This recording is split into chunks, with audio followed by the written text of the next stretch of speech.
Big boss season 8లో మరో weekend వచ్చింది. ఇక వీకెండ్ వచ్చిన నాగార్జున గారు చాలా సీరియస్గా ఉన్నారనే చెప్పాలి.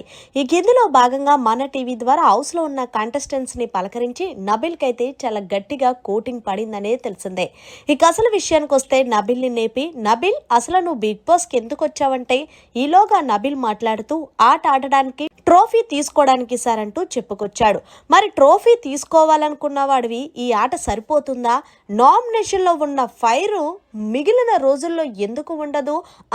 ఆ రోజు ఏమన్నా నీలో భూతంగాని ప్రవేశిస్తుందా ఏంటి నబిల్? నాకు అర్థం కావట్లేదు అని అడగడంతో, నబిల్ నేను ఆడుతున్నాను కదా సార్, ఎలాగైనా సరే టికెట్ టు ఫినాలి రేస్లో గెలిచి ఫైనలిస్ట్ అవ్వాలనుకున్నాను, కానీ నాకు బ్లాక్ కలర్ బ్యాడ్జ్ ఇచ్చి పక్కన పెట్టేశారు, ఇంకా ఆడడానికి స్కోప్ ఏముంది సార్ అంటే, ఈలోగా నాగార్జున గారు మాట్లాడుతూ, స్కోప్ ఉండదు నబిల్, స్కోప్ తీసుకోవాలి మనం, అక్కడ కాకపోయినా మిగిలిన కంటెంట్లో అన్నా సరే నువ్వు క్రియేట్ చేసుకోవాలి, కానీ ఏదేమైనా సరే ఫస్ట్లో ఉన్న నబిల్ ఫైరు ఓన్లీ నామినేషన్లో తప్ప హౌస్లో ఎక్కడా కనిపించట్లేదంటూ, ఇలాగే గనక నువ్వు కొనసాగితే తర్వాత నీ గేమ్కి అర్థం పర్థం లేకుండా పోతుంది, ఇప్పటికే నీ గేమ్ అంతా కూడా లాస్ అయిపోయింది, ఏదేమైనా సరే నువ్వు విన్నర్ అవ్వడం కొంచెం కష్టమే అంటూ చాలా స్పష్టంగా హోస్ట్ నాగార్జున గారు నబిల్కి చాలా గట్టిగా ఇచ్చి పడేసి చెప్పారు. ఈ కిందలో భాగంగా నబిల్ అయితే, అలా కాదు సార్, మిగిలిన ఇంకా 2 వారాలు ఉన్నాయి కదా,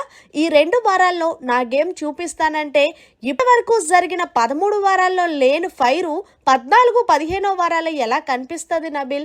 అసలు ఏం మాట్లాడుతున్నావో అర్థం కావట్లేదు. ఏదేమైనా సరే హౌస్లో అవినాష్, తేజ వాళ్ళిద్దరన్నా ట్రై చేస్తున్నారు కానీ టాస్కులు ఆడటానికి, కనీసం నువ్వు ఆ ఎఫెక్ట్ కూడా పెట్టట్లేదు, మాకు కనిపించలేదు అంటూ నబిల్కి అయితే చాలా గట్టిగా ఇచ్చుకున్నారు హోస్ట్ నాగార్జున గారు. మరి మొత్తానికి నాగార్జున గారు చెప్పినట్టు నబిల్ గేమ్ తగ్గిందా లేదా అనేది కమెంట్ సెక్షన్లో తెలియచేయండి. అలాగే నాగార్జున గారు మాట్లాడిన మాటలపై కూడా మరిన్ని లైవ్ అప్డేట్స్ కోసం చూస్తూనే ఉండండి మన ఛానల్.